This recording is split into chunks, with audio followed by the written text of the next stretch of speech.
It all started off with a lie. The origins of baseball's Hall of Fame are directly tied with the legend that Abner Doubleday invented baseball.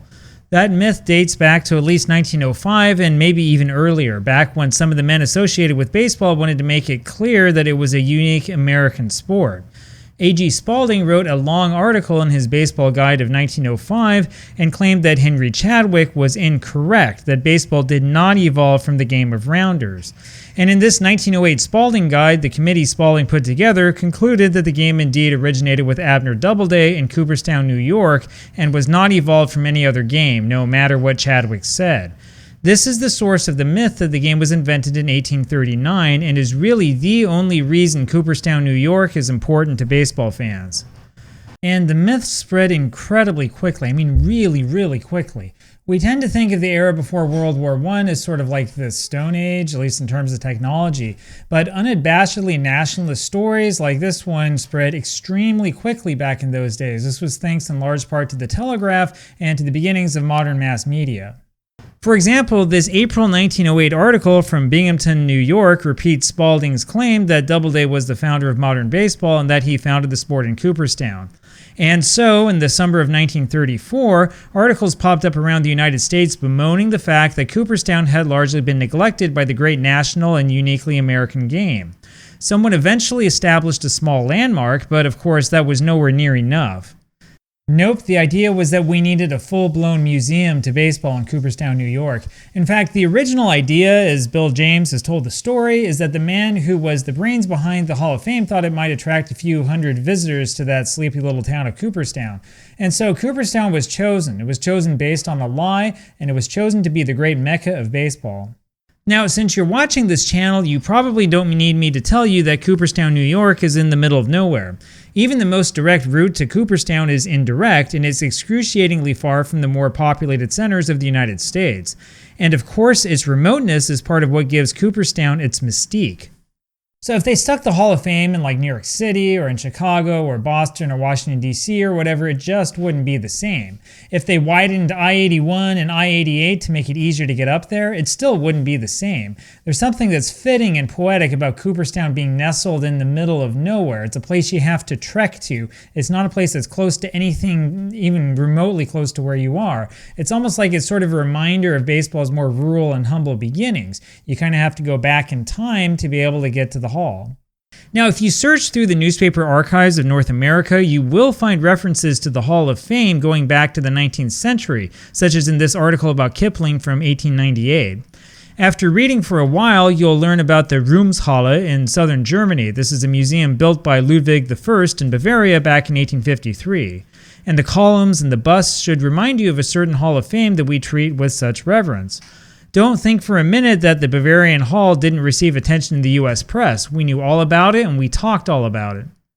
But there was this general feeling that a museum like that was just silly. Sure, you want to honor the past, of course, but all of that money and that glitz and like the Roman columns and stuff for an overrated museum seemed odd and at the time downright anti-American.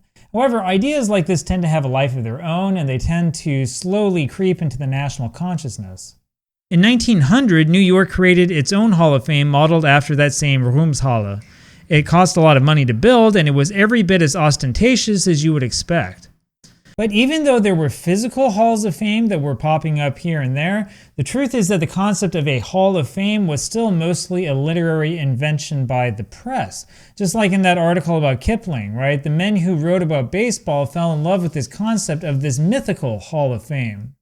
So for example, when the Washington Evening Star wanted to write about Home Run Baker after the 1911 World Series, it used the concept to describe his feats. Baker hit his way into the Hall of Fame, but into a figurative hall, not a literal hall. Stanley Kovaleski threw his way into the Hall of Fame by winning 3 games in the 1920 World Series. And I could go on. You can find examples of this all throughout the dead ball era. But it was around this time that people started to think that we need to have an actual physical hall to remember all this stuff for whatever reason. The only problem was figuring out who was going to pay for it. You can find articles like this one starting in 1915 calling for a permanent Hall of Fame to remember the sport.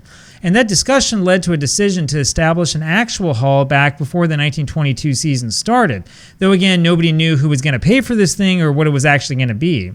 After George Sisler set all sorts of offensive records in 1922, the papers reported that he would be the first in this $100,000 Hall of Fame. This was supposedly going to be an American League thing only. This is likely because the National League owners thought that it was a crackpot idea.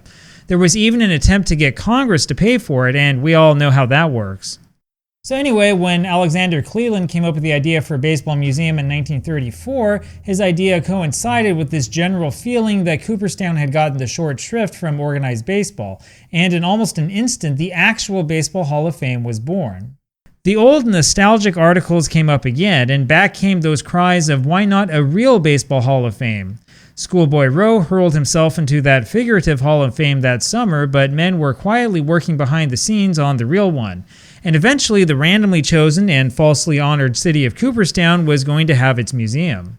So the crazy thing about crackpot ideas is that sometimes they really work. So even if your idea is something totally crazy, like making a YouTube channel about baseball simulations and baseball history, don't just dismiss it out of hand. Sometimes the craziest ideas wind up gaining a life of their own, and that's exactly what happened with the Hall of Fame. In December 1935, only about 18 months after the original idea, newspapers started reporting that the Hall of Fame was going to be very, very real. The initial idea was that Commissioner Landis would pick the top 10 players in the history of the game, and that they would be honored with plaques just like that old Bavarian Hall of Fame. Eventually, the idea changed to asking members of the Baseball's Writers Association of America to vote on the best players from 1900 to 1935, and you had to get votes from 75% of the writers to actually get into the hall. Now, I'm going to tell you a little secret about that first Hall of Fame vote. There were players who were still active that were on that ballot. Nobody ever talks about this part, but it's true. In fact, you can look it up, and it's kind of strange when you think about it. Lefty Grove, for example, was listed among the possible pitchers. Grove, of course, didn't retire until after the 1941 season. Jimmy Fox was listed among the first basemen. Fox stuck around in the game until 1945, so imagine what would have happened if he had been elected in 1935. Al Simmons was on the list as well. Simmons also held on through 1944. In other words, back in the early days, it wasn't necessarily thought of as like a monument to men whose playing days were past. But at the same time, there was a little bit of thought to that effect. You see, there was a separate ballot back then for players from before 1900, and the voting for those players would be handled by a special veterans committee, in theory, people who knew who those players were. And that's where the Hall of Fame's big problems first began. In theory, the veteran baseball men were supposed to be able to choose from the list of great players before 1900. In reality, that team of surly and frustrated old men wasn't able to select a single player. The Hall of Fame got its group of 5 initial nominees, sure, but with 59 votes required for election, none of the initial old-time players were even close to being elected. But you see, the trouble is not that none of those old guys were elected. No, the trouble was establishing this precedent that there were 2 different paths to election to the Hall of Fame. So it would be one thing if I told you that you could only get into the Hall of Fame if you had 75% of the people who are a part of baseball's Writers Club vote for you. But we've always had this really strange alternative path. This one where you can get into the hall if you convince like the right people, like a group of like 20 or 30 people or whatever, that you're actually worthy of the Hall of Fame. And that's where it gets kind of strange. When you look back at the earliest days of the Hall of Fame voting, you would think that it would be easy for the writers to see all the great players that they ought to put in. But then you had years like 1945 when nobody was elected, and that led to Grantland Rice writing down one of his best forgotten poems. The men in charge of the sport went as far as to change the rules after the embarrassment of 1945, providing a mechanism by which players could be dropped from the ballot in hopes of eliminating a split vote. And as you would expect, the writers wound up not electing anybody in 1946 either. In fact, if you go through the history of the writers' vote for the Hall of Fame, you will notice that there are plenty of years where the writers elected nobody. In general, the players who were elected were extremely famous for one reason or another. But the Veterans Committee and its various permutations over the years have proven to be the biggest headache of all for the Hall. After all, it wound up being the exception. This was the group that was easy to convince, and this was the group that let in a whole bunch of guys that you probably never realized were in the Hall of Fame to begin with. Frankie Frisch was a major political voice on that Veterans Committee in the 1970s, and his influence got some of the stranger players nominated. For example, Jesse Haynes has been in the Hall of Fame for decades now, and I'm guessing that most of you don't even realize it. Haynes won only 210 games, he had an unimpressive 3.64 ERA, and he managed a WAR of only 32.8 in almost 20 years of Major League service. And the thing is that Haynes was never an all-star, even though the all-star game was around during the last 5 years of his playing career. I guess that Frankie Frisch thought that he was a great pitcher in 1927. This is when he threw 25 complete games. He had a 24-10 record. But are we really going to elect guys for a single season? So for the sake of comparison, Fernando Valenzuela had 41.4 career WAR, a better 3.54 ERA, and he was certainly more famous than Haynes ever was. Fernando was also an all-star numerous times and was considered among the best pitchers in the game. Maybe not for long, but he was thought of that way more often than Haynes. And then there's that whole cultural influence thing that you guys keep telling me about. So you already know how I feel about Valenzuela, right, with the whole other video and all that stuff. But to argue here against myself for a moment, the truth is that the Hall of Fame would not actually be lowering its standards by letting Valenzuela in. In fact, it would be really hard for the Hall of Fame to lower its standards any more than it's already been lowered. It's just that most people who engage in this discussion have forgotten about the bizarre Veterans Committee selections of the past. And then you've got something that I'll call the Ross Youngs effect. Youngs is a player that only the most die-hard baseball history fans will be familiar with, and even then I guarantee you that you'll be surprised to learn that he's in the Hall of Fame. Youngs managed a modest 32 WAR in 10 seasons before he passed away suddenly in 1927, but the key here is his .322 career batting average. Yeah, the batting average. Okay, if you're not familiar with this, I've got to teach you something about baseball in the 1920s and the 1930s. This is actually one of the major reasons why we don't care as much about batting average these days as we once did. Okay, here's a chart of the 10 highest batting average totals across Major League Baseball in history. You probably know about 1930 when the entire league hit .292. 1929 wasn't much better, with the league hitting .289. And back in 1925, the league hit .288. So without going into any advanced sabermetrics, it's actually pretty easy to understand that hitting .320 in 1929 is not the same as hitting like .320 in like 1968, something like that. If the pitchers are dominating, you're going to get fewer base hits, right? But the problem is that the Veterans Committee members started inducting hitters from the 1920s and 1930s into the Hall of Fame based solely on their career batting average totals. And that's where we get some of the oddest inductees of all time. George Kelly, for example, was honestly not even a star player for the Giants in the 1920s. Kelly was maybe a slightly above average offensive player, but had that .297 batting average for his career and is in the Hall of Fame. People love to dump on Harold Baines, but Baines was twice the player Kelly was in just about every offensive category. Freddie Lindstrom was another one of Frisch's Veterans Committee picks. Lindstrom's only real asset was his .311 batting average. He was a power hitter for maybe 3 years tops and was never really the best hitter in the league. Those of you who write endless articles about Lou Brock being the worst Hall of Fame pick of all time really need to look at this comparison. You see, the truth is that this problem with the Hall of Fame is not that we might lower its standards. The problem is that the standards have already been lowered, and they were lowered decades ago. It's just that most people who have this debate ignore that part, and they continue to try to compare Dale Murphy to like Babe Ruth or whatever. Frank Chance is often cited as an undeserving Hall of Famer, and he probably did get in largely because of a poem. Chance's resume does look better than the resume of Kelly and Lindstrom, however, but I never see people making a case for Dale Murphy entering the Hall because he looks similar to Frank Chance. Anyway, we can play this game forever. The truth is that the Hall of Fame is largely a rhetorical game, just like the rest of American politics, and just like it was before there was a building. So we're not really looking here for objective truth. Instead, we're trying to make arguments with statistics, and we have a tendency to ignore the statistics that lead us to a conclusion that's different from the one that we want. For example, back in the 1980s, there was a writing campaign promoting the candidacy of Ken Keltner. Some writers, like this writer from Cleveland's Plain Dealer, argued that we might as well stick Keltner in the Hall of Fame since Rabbit Moranville is already in there. I think it's an exaggerated point, but I don't know. What do you think? Anyway, the Ken Keltner debate, plus all of the endless letters to the editors of Baseball Digest and the Sporting News, is what prompted Bill James to write The Politics of Glory. It's one of the many books out there that tries to take an objective look at the Hall of Fame candidacy, and of course I stole the name of this video from that book.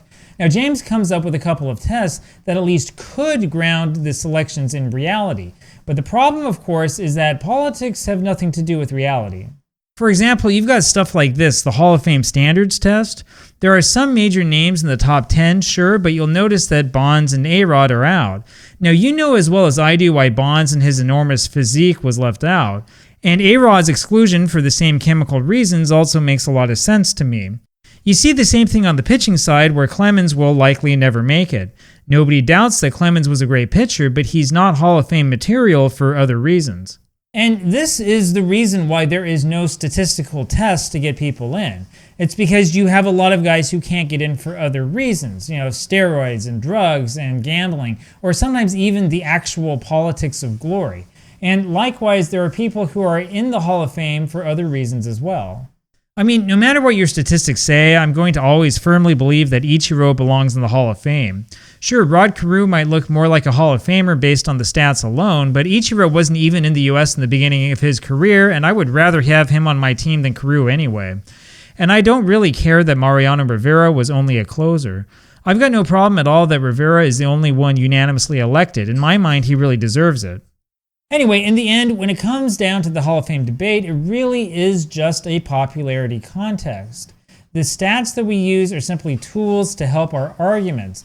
But there's only one truly objective standard to measure when it comes to whether someone's a Hall of Famer or not, and that is that 75% voter threshold. And then again, there's always that Veterans Committee exception. Honestly, in the end, it's kind of fitting given the history of the Hall of Fame. As beautiful as it looks, the historical truth is that Cooperstown is just another small city. It's not really baseball's paradise.